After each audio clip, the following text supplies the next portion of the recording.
தாயே, நீதான் அந்த பேயை எப்படியாவது ஓட்டணும். இங்க பார்வே பேய ஓட்ட சொல்றாங்க. பேய்க்கு நமக்கு என்ன சம்பந்தம் சொல்லுவே. பேயெல்லாம் எங்களுக்கு சொந்தம்.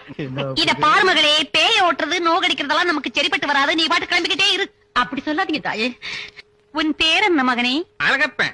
மாரியாத்தா, காளியாத்தா, முனீஸ்வரன், அகிலாண்டேஸ்வரி, முருக, விநாயக பெருமான், நீ எந்த சாமியை வழிபடுற மகனே? முருகப்பெருமான். அந்த மலையாளத்துக்காரப்பனுடைய ஆவியாகப்பட்டது உடம்புல புகுந்து உன்னை தொலை பண்ணுதா மகனே?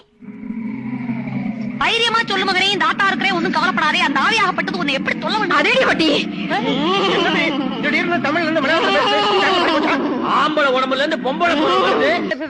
நான் ஒரு பெண்குட்டி, நீ ஒரு பெண்குட்டி. நான் எந்த செய்தோ எனக்கு ஒன்னும் அறியல. நீ நான் ரொம்ப மோசமானபடி. கீழ்படு, எலும்ப கீழ்படுறி, அடி பின்னிறேன். இத பாரு, உனக்கு எனக்கு என்ன சண்டைக்குது? நானும் என் சிஷ்யங்களும் ஏதோ பழிச்சுன்னு இருக்கிறோம். உங்க அம்மா வலையில கழிச்சு போட்ட அந்த ஆவேசத்துல இதெல்லாம் பண்ணிட்டோம். நீ இவ உடம்புல இருந்தாலும் சரி, பக்கத்து இருக்கிற உடம்புல இருந்தாலும் சரி, எனக்கு ஒன்னும் கவலை கிடையாது. என்ன ஊற்று தாயே, மன்னிச்சிடு தாயே.